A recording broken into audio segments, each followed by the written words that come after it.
Hello everyone, this is Dr. GERARD Cuomo.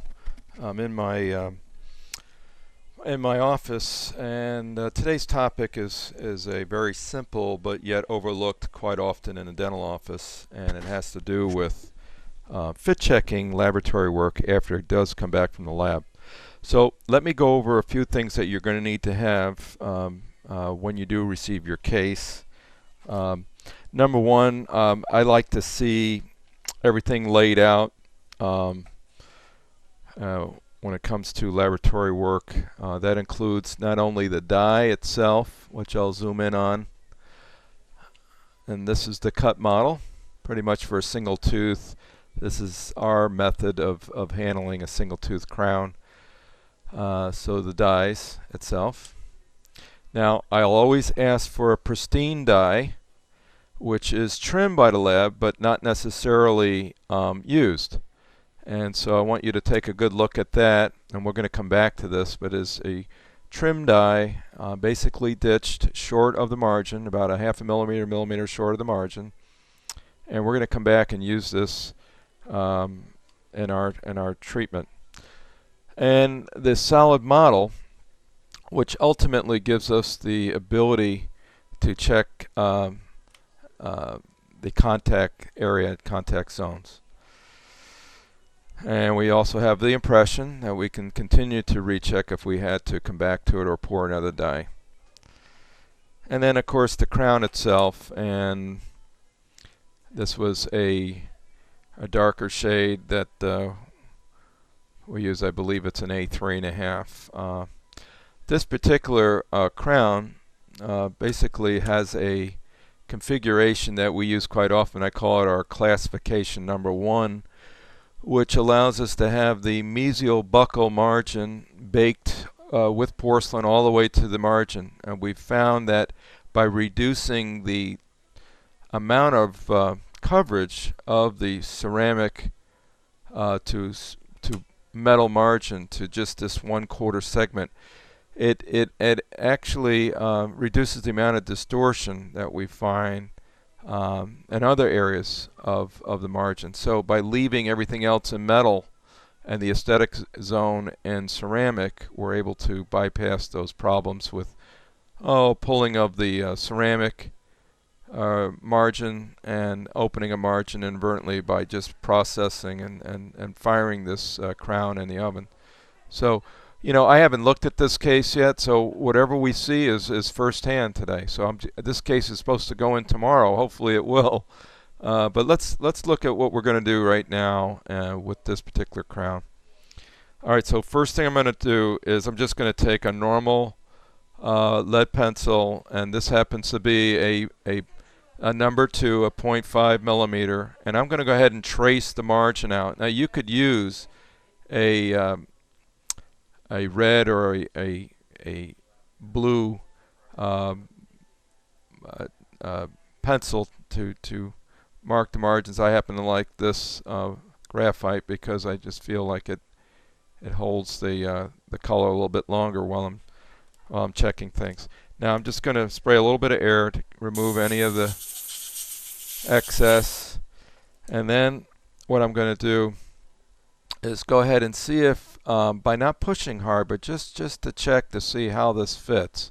Now in order to make a point here during this video, I have to go to at least 8 power to show you what I see most often.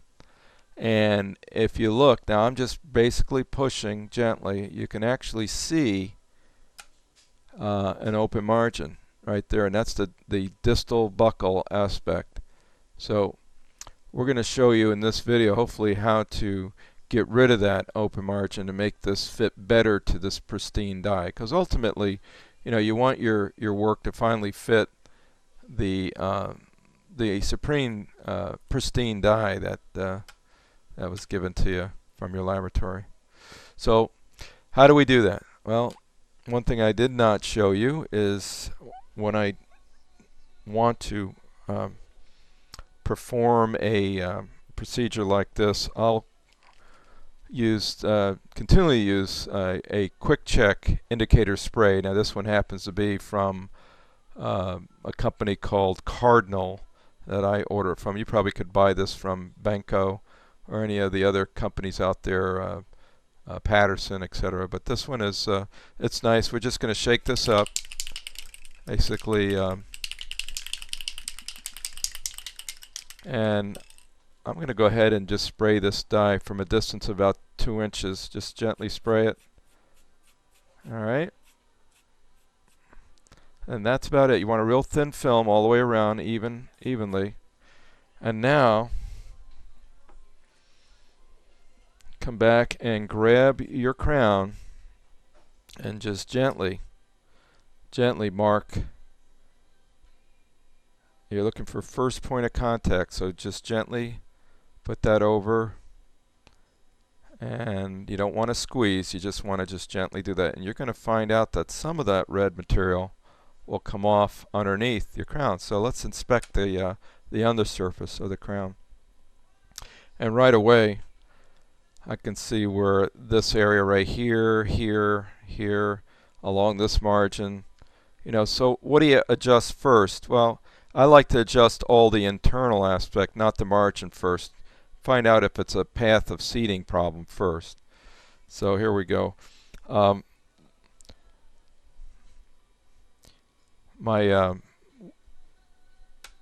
favorite adjusting stone is the white stone from Shofu. It's the pointed end, and I use that for just about everything. I'm going to cover the first part of this procedure because we're coming up on our 7th minute, and just to show you how I start this, I'll use 8 magnification almost always, and we're going to go ahead and start our adjustment. So I'm doing this with the slow speed, and the reason why I'm doing it with slow speed, I don't want air going in this in the underside. So we're going to make all those adjustments internally first and away from a margin. Now let's just see if, yeah, that might be one that we can still adjust. So okay, so I'm making that adjustment. We're going to leave that one for later, this one for later. Alright, and I'm also going to look for any internal blebs or gnarls or anything that looked like the casting might have had a, there's one right there. Okay, so back to low power. That was actually, we went all the way up to 12.5 power. Again, you take the same. Now you can also look on the die itself and just look to see where you might have had a little bit of contact. Now right there is one area of contact.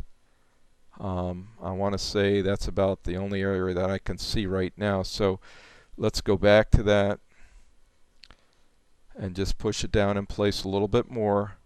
See, now we can start to see a little more seating going on, but see, it shows just slight movement and rocking. We don't want that when we go chair side, because we'll miss the boat completely. So I'm going to continue to make the adjustments internally here. Again, and they're very site specific on the walls first, and then I'll show you in the next segment on exactly how we go about adjusting the margins themselves so you don't inadvertently open a margin. Okay?